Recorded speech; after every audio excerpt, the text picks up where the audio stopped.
ഒരുപാട് കഷ്ടപ്പെട്ട് ഇവിടെ വരാൻ ഞാനാ നമ്പർ കൊടുത്ത ചേച്ചിക്ക്. പിന്നെ ഒത്തിരി സീരിയസ് ആവണം കേട്ടോ. എനിക്ക് ഒരുപാട് കല്യാണ ഓഫറുകളൊക്കെ വരുന്നു. ചേട്ടാ എന്നെ നിർത്താൻ സമയം എന്തെങ്കിലും ചെയ്തേ പറ്റുള്ളൂ. നീ പറയും പോലെ അങ്ങ് വിളിച്ചിറങ്ങിക്കൊണ്ട് പോകാൻ പറ്റുമോ? പിന്നെ നീ ഇപ്പൊ 10ാം ക്ലാസ് കഴിഞ്ഞിരിക്കുന്ന ഒരു പെണ്ണാണ്. നിന്നെ വിളിച്ചിട്ടുണ്ടെങ്കിൽ പോയി ഞാൻ ഭയങ്കര കേസാവും. പോസ്കോ ചുമത്തും എന്റെ തലയിൽ. അണ്ണ എന്തോ സംസാരിക്കുന്നേ? അണ്ണ ഞാൻ 10ാം ക്ലാസ്സിൽ 5 പ്രാവശ്യം തോറ്റു. ഇപ്പൊ തന്നെ 19 വയസ്സായി. എന്റെ മൂക്കിൽ പല്ല് വരും. എവിടെയും കൊണ്ടുപോണേ കൊണ്ടുപോ. പറ, എന്തെങ്കിലും പറ. നിന്നെ ഫോൺ വിളിച്ചപ്പോ ഞാൻ പറഞ്ഞായിരുന്നല്ലേ, ഇന്ന് 11 മണിയാകുമ്പോ നമുക്ക് ഇവിടെ നിന്ന് പോണം. ഞാൻ നിന്നെ കൊണ്ട് പോകും. ഇന്ന് 11 മണിക്ക്. അയ്യോ എനിക്ക് പേടിയാവുന്നു. നീ പേടിക്കൊന്നും വേണ്ട, ഞാൻ നിൽക്കുകയില്ല. നീ ചുണ്ടൊന്നും ഇങ്ങനെ ഇട്ട് മരത്തല്ലേ.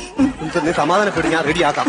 11 മണിയാകുമ്പോ ഞാൻ കാറും കൊണ്ട് വെളിയിൽ വരും. രാത്രി 11 മണിക്ക്. ഞാൻ എങ്ങനെ അറിയാം ചേട്ടൻ വരുമ്പോഴത്തേക്ക്? ഞാൻ അവിടെ വന്നിട്ട് ഒരു പൂച്ചേരെ ശബ്ദം ഉണ്ടാക്കും. എങ്ങനെ? അപ്പൊ ഞാനും നീയും തിരിച്ചും 11 മണി